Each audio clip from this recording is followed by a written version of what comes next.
Hey there, friend. Glad you stopped by. Your time here means a lot to me, and if you decide to hit that subscribe button, it would honestly make my day. All right, let's jump in. She thought a fleeting weekend fling would fade into the background, a secret easily buried. But what she didn't expect was her husband's reaction, measured, devastating, and far more calculating than she had ever imagined. Because while she played games with the present, he had already mapped out the end.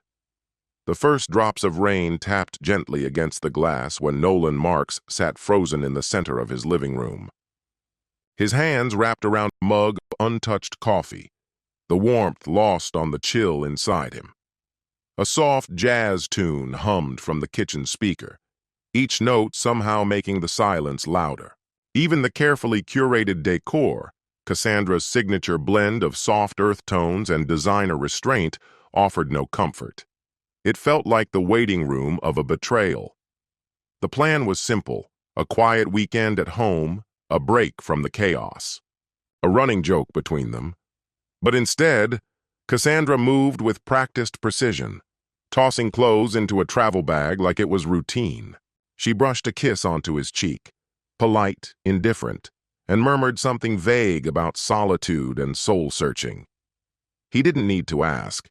He had already seen the confirmation email, a luxury resort in Aspen, booked for 2. The other name? Dylan Grant, a fitness coach. At first, Nolan reached for excuses. Maybe it was a couple's retreat with multiple guests. Maybe there was a rational explanation. But the stillness of the house left no room for illusions. He barely shifted that morning. Still in the clothes from yesterday, appetite gone, motivation absent.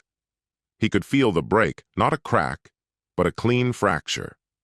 When the doorbell rang, a small part of him hoped she'd changed her mind, that she'd come home early, remorseful.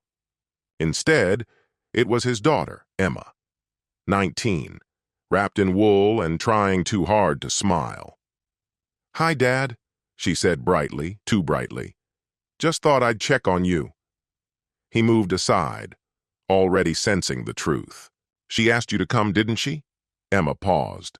"I wanted to, but yeah, we talked. She told me." He made her a caramel latte from the machine Cassandra had insisted on, the one she claimed made mornings more civilized. Emma curled up on the sofa, grasping for defense. "She's not lying, at least. She told you it's only for the weekend, that she needs space." "Emma," he said quietly, voice stripped of emotion, "betrayal doesn't always wear a mask. It can walk through the front door and still leave everything shattered. Cheating isn't just deception, it's abandonment, a conscious choice to break something sacred." She tried to argue, voice shaking. She said it's not serious, just a moment, a break. She still loves you. "She's sleeping in a mountainside resort with another man," he replied. "That's not soul-searching, that's decision-making." What pierced deepest wasn't the act itself. It was the ease with which Cassandra crossed the line. No guilt, no pause. Just subtle changes over the past few months. A new perfume, unprompted gym sessions, hush-hush beauty appointments. Clues that once seemed random now formed a chilling mosaic. He stared at the ceiling, letting silence settle like dust. "I've been everything to your mother. Partner, protector, anchor. Now, I don't even make her inventory." Emma's tears came freely now, but he didn't move to comfort her. Not from bitterness, just from being emotionally spent. The ache was still there, but locked behind walls too high to breach. "I didn't know," she said softly. "I didn't think she'd go this far." "You didn't ask," he murmured. She begged to mediate, to reach out, to fix it somehow. But Nolan only shook his head. Some truths aren't meant to be corrected. They're meant to be seen. That evening, he poured a whiskey, but let it sit untouched. He stood by the window, staring out at the street swallowed in darkness. He wasn't in denial. He understood exactly what was happening. Cassandra thought she was in control, But Nolan had already begun to act. Quiet calls to his attorney, one to a seasoned investigator, and another to the nonprofit board where their names both carried weight. If she wanted escape, he'd let her walk, but he'd make sure she paid for every step. This time, Nolan wouldn't be the casualty. He would be the reckoning. Hundreds of miles away in Aspen, Cassandra Marks lounged on a pristine white love seat, wine in hand, staring into the fire. She barely tasted the drink. Dylan, her weekend novelty, was pacing nearby, shirtless, talking endlessly about supplements and social media algorithms. She wasn't really listening. Her thoughts slipped to Nolan, not out of guilt, but out of contrast. Dylan's self-centered chatter only highlighted the depth she had left behind. Nolan's strength had always been quiet, unshakable. He noticed everything without making a show of it. He never sought praise. And in that moment, clarity struck. She had traded a lifetime of security for a boy in a man's body, a boy with a mirror over his bed and nothing under the surface. She tried to silence the thought. Failed. Back home, Nolan sat alone at the dining table, an open notebook in front of him, blank. He wasn't one for rash moves. His response would be methodical, tactical. She wouldn't even realize it was happening until it was too late.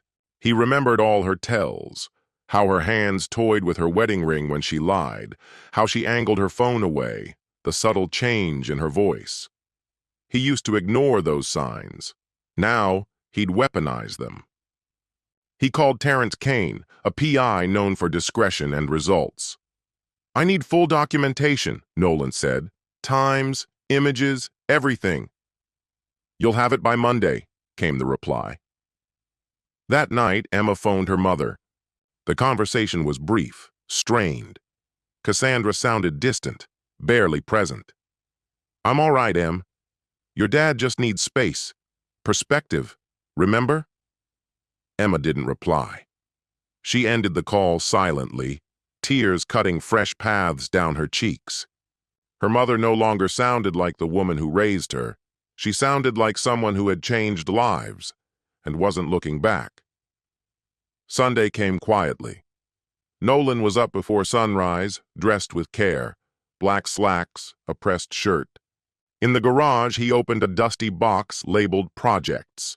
Inside were scraps of their history, faded receipts, worn photographs, old essays from when they still dreamed together. He pulled out a picture from their 10th anniversary, smiles, full of hope. He set it down in front of him. "Why wasn't this enough?" he whispered, then turned the photo face down. By midday, the divorce paperwork was complete. Nolan didn't crave conflict, but if she wanted freedom, he'd give it to her on terms she'd never forget. He would freeze joint accounts, notify the Board of Ethical Concerns, deliver undeniable proof of infidelity. She chose to walk away. He would ensure she never forgot what she abandoned. Silently and without spectacle, it rose in him. Not fury, but something more focused and cutting. His love hadn't disappeared. It had refined itself into precision, purposeful coldness. And at the same time, Cassandra was beginning to see the cracks forming. Outside the gym, Dylan's charisma faded. He came off as thoughtless, overly talkative, inattentive. He forgot the dinner reservation and asked her to pick up the tab. She had laughed it off the first time, then again the next. But by Sunday evening, when he spilled a glass of red wine and called it romantic, something inside her quietly broke. What was I thinking? She dialed Nolan. No answer. She left a voicemail. "Hey, just checking in. I might be coming back a little sooner than planned. Let me know if you're around to talk. Hope you're okay." Nolan listened to the message in silence, then, without hesitation, deleted it. That night, Taryn sent him the first batch of photos. Cassandra locked in Dylan's arms, smiling, kissing. One image showed her in the gold necklace Nolan had gifted her for their 20th anniversary, wrapped around another man. Nolan didn't react immediately. He simply forwarded the pictures to his attorney with the subject line, "Proceed." After that, he turned off the lights, sat at the edge of their bed, and murmured, "Goodbye, Cassie. You left. So stay gone." Monday morning arrived, shrouded not in peace, but in the kind of silence that lingers after something has ended. Nolan stood at the window, eyes on the vacant driveway as though expecting it to offer closure. He had shaved, dressed impeccably, brewed his coffee with mechanical precision, like a man laying a final plan. Cassandra was due back in 4 hours, but she wasn't returning to the same life. There would be no yelling, no explanations, no tears or justifications, only consequences. That morning, Emma texted her mom. "Are you coming home today?" Cassandra replied with a single heart emoji. Just that. No words. But Emma understood everything in that one symbol. Cassandra, meanwhile, felt unsettled. Dylan had cooled. His charm, once magnetic, had flattened into detachment. She woke alone, a napkin left behind on his side of the bed. At the gym. "You're amazing." No real goodbye. She stared at her reflection, lipstick smudged, her face worn. The fantasy was disintegrating quicker than she'd imagined. She hadn't expected to feel so replaceable. In silence, she packed her things. She sent Dylan a quick safe travels. No reply came. She didn't try again. Back home, Nolan made one final call, to Jacob Rains, the head of their charity board. Calmly and formally, he outlined Cassandra's misconduct and stepped down, requesting a review of her ethical standing. "I'm not asking for anything extreme," Nolan said, "but integrity counts." Jacob was stunned. "She always talked about you like you were her foundation." "I was," Nolan replied, "until she decided to let go." When Cassandra pulled into the driveway, the evening light was fading. Still in her coat, she braced for confrontation, or maybe for reconciliation. But Nolan stood at the door, composed. "You're early," he said, quiet and even. "I thought we should talk," she offered, brushing past him as if things were normal. He didn't stop her. Let her walk those same floors she once insisted they redo. "I missed you," she called softly over her shoulder. "Being gone felt strange." Nolan said nothing. When she finally turned to face him in the living room, she tried again. "Can we sit and—" "There's nothing to sit about, Cassandra." His voice wasn't harsh, but it was final. She froze mid-step. "I know," he said. "Everything. Every moment. Every lie." Her breath caught. "You don't understand?" "No," he interrupted. "You don't. You checked out of this marriage long before you packed that suitcase. You just didn't want to admit it." Her voice shook. "Nolan, I didn't mean for any of it to happen." "Don't," he said sharply. "Don't insult us both by calling it a mistake." "It wasn't an accident," he continued. "It was a choice. You chose him, chose the lie, chose to make a fool of me. And now I'm choosing too." She stepped toward the couch, but he didn't offer her a seat. "I've filed," he said, handing her an envelope.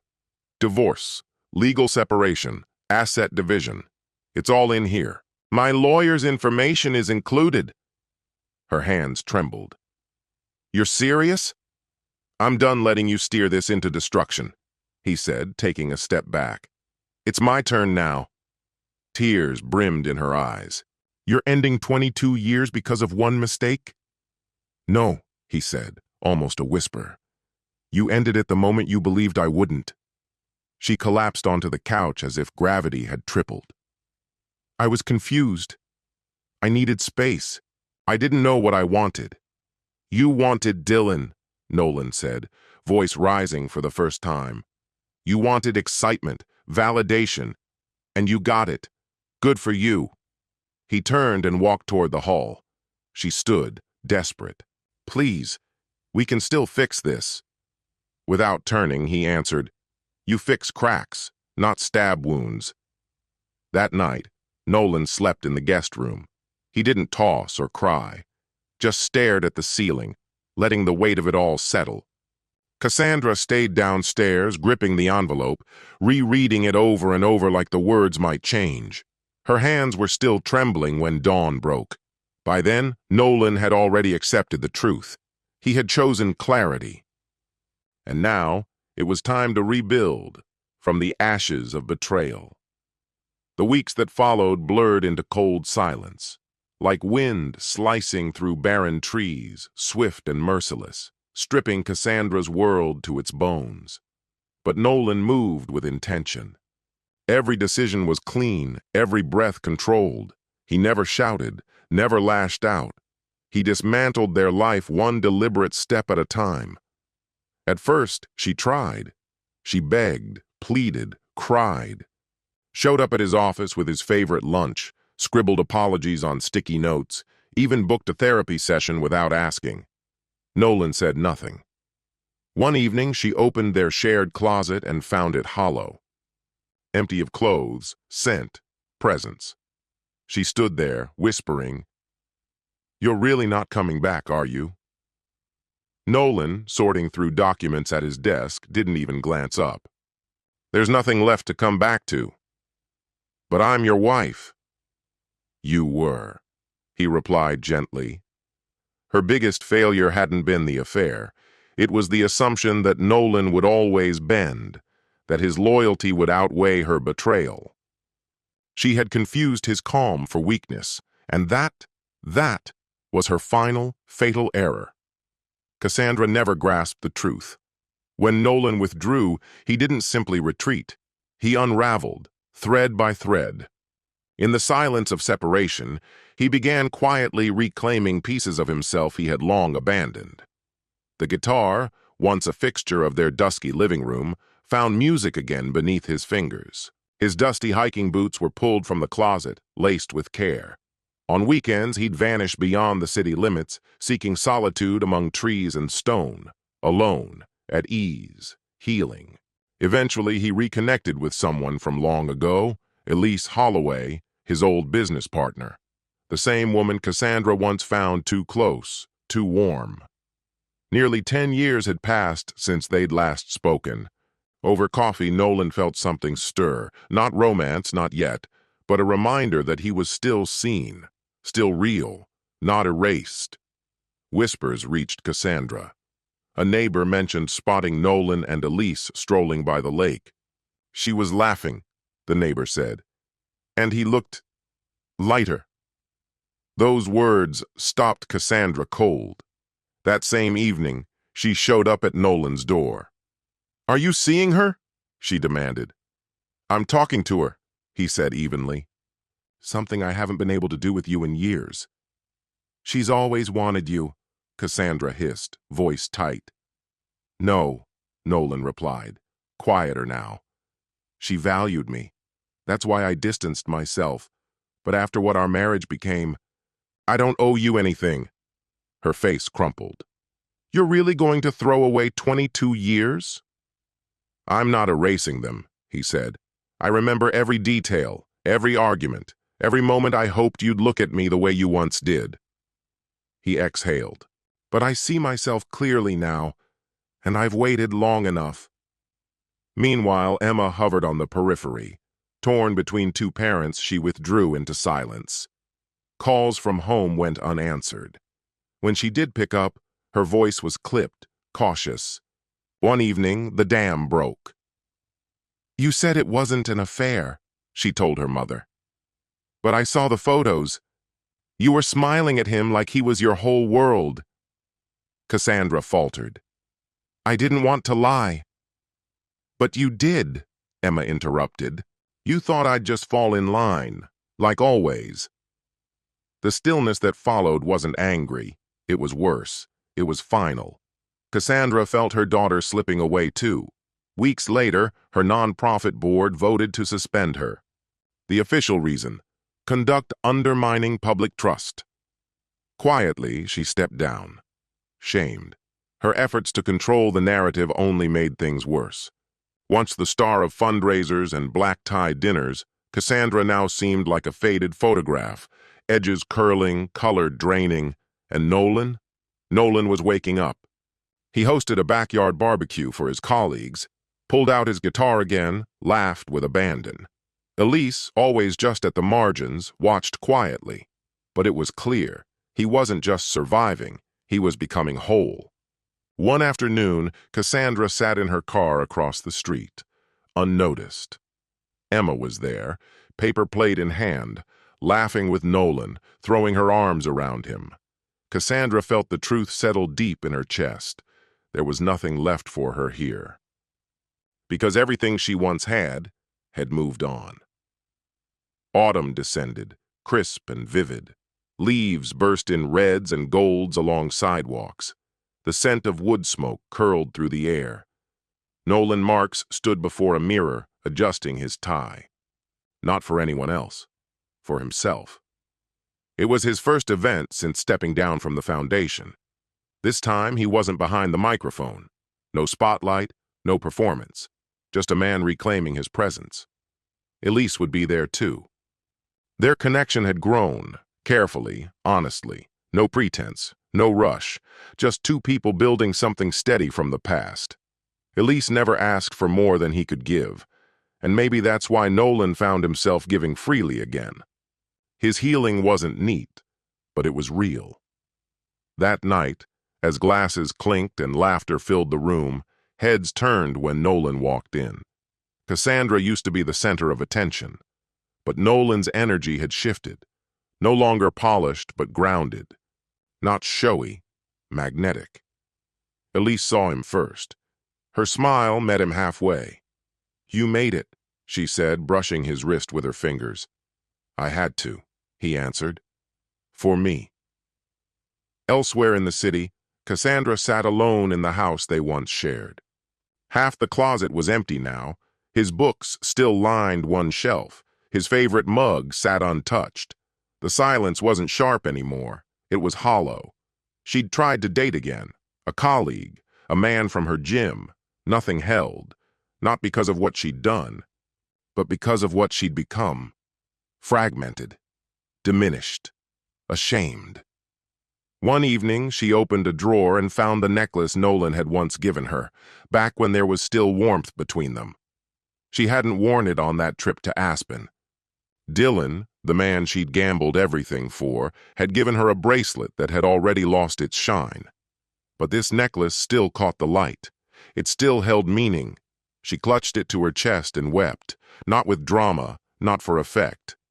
Just tears that fell quietly when no one was watching. 2 days later, she asked Nolan to meet. A modest cafe near the lake. His new favorite running trail. When he arrived, she was already there, hands wrapped around a lukewarm cup of tea. "I'm not here to argue," she said before he could speak. "I just need to say something." He didn't interrupt. He waited. "I know I broke everything," she began. Her voice was small, raw. "And I know I can't undo it. But I finally see what I lost. I see you. What you meant. What I pushed away." Still, he said nothing. "I told myself I needed excitement, something different. But what I really needed was you. I felt safest with you. You listened. You stayed." He looked at her, steady and unmoved. "I was always there, Cassie," he said. "But every time you looked at me like I wasn't enough, I disappeared a little more." Her tears came then. "I wouldn't blame you if you hated me." "I did," he admitted, "for a time. But hate burns itself out eventually. Now there's just distance." She broke softly, but he didn't move to comfort her. No tissues, no hand across the table. This wasn't for solace. This was for truth. "You'll find your way," he said, "just not with me. That chapter's over." As he rose to leave, she whispered the words that had come too late. "I'm sorry, Nolan, for all of it."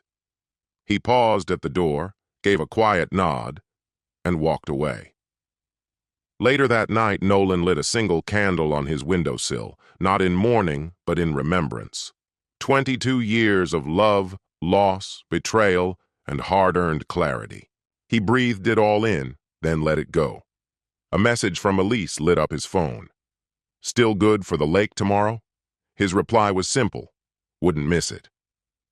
And with that, Nolan stepped fully into the light of the life he was creating, not one dictated by the past, but forged by the strength he'd reclaimed from it. Because sometimes the most powerful form of closure isn't revenge. It's choosing yourself.